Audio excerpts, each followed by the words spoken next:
डंडे से नहीं मारा जाएगा, पत्थर और डंडे फेंक कर मारा जाएगा। इस तरीके से 5 शर्तों को स्वीकार करते हुए बाबा साहब भीमराव अम्बेडकर जी पढ़े। वो पढ़ते रहे। जब हाई स्कूल में वो पहुँचे तो इनका टेस्ट हुआ। डिप्टी साहब, जिसे आज भी डिप्टी साहब कहते हैं, तब भी डिप्टी साहब थे। जब टेस्ट लिए तो जो बच्चे पढ़ रहे थे उनको टेस्ट में जो है वो फेल हो गए, लेकिन बाबा साहब भीमराव अम्बेडकर और उनके भाई आनंदराव अम्बेडकर ये 2 लोग मैट्रिक परीक्षा में पास हो गए। साथियों, अधिकारी यानी डिप्टी साहब ने खुश होकर इनको जो शर्तें रखी गई थी उस पर वहाँ के अध्यापक से पूछताछ किया तो अध्यापक ने बताया कि ऐसा हमारे जानकारी में नहीं है, जबकि सारी चीज़ जानकारी में था। डिप्टी साहब रिजल्ट बना करके चले गए और सारे बच्चे फेल हो गए, लेकिन बाबा साहब भीमराव अम्बेडकर और अनंतराव अम्बेडकर ये 2 लोग स्कूल की मान्यता को बचाया। बाबा साहब के ऊपर खुश होकर के वहाँ के अध्यापक ने कहा कि आपका नाम है, मैं अपने नाम का जो है पीछे का भाग आप में जोड़ रहा हूँ और आपको लोग आज से भीमराव के जगह भीमराव अम्बेडकर कहेंगे और सूरज और चंद्रमा की तरह आप देश और विदेश में चमकोगे जो आज दिख रहा है। साथियों, बाबा साहब अम्बेडकर जी ने लंदन की पढ़ाई के लिए उनके पास पैसे नहीं थे।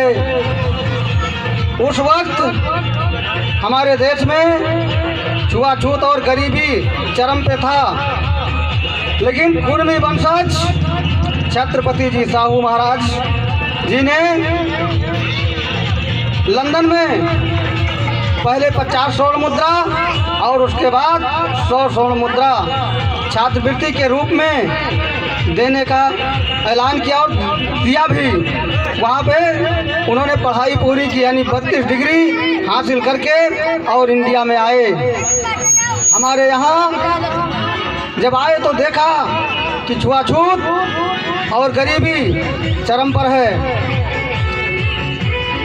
जब आज़ादी की क्रांति छिड़ी तो कुछ लोग ये नहीं चाहते थे कि इनको अधिकार मिले। साथियों, मैं अपने मन से नहीं कह रहा हूँ, अब अगर आप गूगल पर सर्च करेंगे तो आपको मिलेगा, साक्ष के साथ में बोल रहा हूँ। बाबा साहब पहले गोलमेज सम्मेलन में लंदन गए, जहाँ पर गांधी जी गए और पंडित जवाहरलाल नेहरू गए और मोहम्मद अली जिन्ना साहब गए। उस समय पाकिस्तान बटा नहीं था।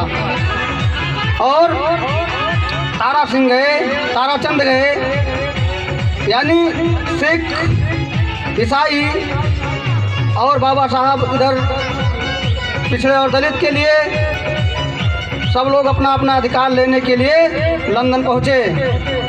तीसरे गोलमेज सम्मेलन में फिर लोग गए तो कुछ लोगों ने क्या किया कि बाबा साहब के जाने से पहले फ्लाइट को उड़वा दिया। वहाँ पर जब गए तो वहाँ के जो है पायलट ने, वहाँ के अधिकारियों ने बताया, अंग्रेज अधिकारियों ने, कि 1 घंटा पहले ही उड़ गया। बाबा साहब ने कहा कि इसका समय तो 10 बजे का था, लेकिन 9 बजे ही कैसे उड़ गया। उन्होंने बताया कि कुछ अधिकारियों ने उड़वा दिया है। फिर उनको एक रास्ता सूझा कि हम समुद्र के रास्ते से चलें, और समुद्र के रास्ते से वो गए स्टीमर के द्वारा। लेकिन कुछ लोगों ने बाबा साहब के साथ तब भी छल किया। वो मिजोरम नाम का एक स्टीमर चलाने वाला, उसको ड्राइवर कह लीजिए या नेवी कह लीजिए, वो चला रहा था। उसको 15,000 रुपया दे करके और कहा कि भीमराव को इसी में मार देना। जब चल दिए, बीच समुद्र में पहुंचा स्टीमर, तो मिजोरम नाम का शख्स जो है बाबा साहब के कनपटी पर लगा दिया पिस्टल। तो बाबा साहब ने कहा कि भाई हमारी गलती क्या है। उन्होंने बताया कि आप हमारे नेताओं के खिलाफ लंदन जा रहे हो, इसलिए तुमको मैं जाने नहीं दूंगा। बाबा साहब ने कहा ठीक है भाई, हमें बेशौक मार दीजिए, लेकिन ये जो फाइल मेरे हाथ में है इसको आप लंदन प्रधानमंत्री के पास पहुंचा दीजिएगा। जब फाइल को मिजोरम नाम के शख्स ने पढ़ा, यानी आदमी ने पढ़ा, तो उसने देखा कि इसमें लिखा तो नारी और शूद्र के हित में है, तो उसने पाए गिरे और गलती को क्षमा मांगे, फिर उस पार भिजवाए और अपना ही खुद उसी पिस्टल से अपने आप को मौत के घाट कर दिया। साथियों, अब इसी के साथ अपनी वाणी को मैं विराम देता हूँ, क्योंकि हमारे पास समय नहीं है और हमें और भी प्रोग्राम देखना है। मैं जो कुछ कहा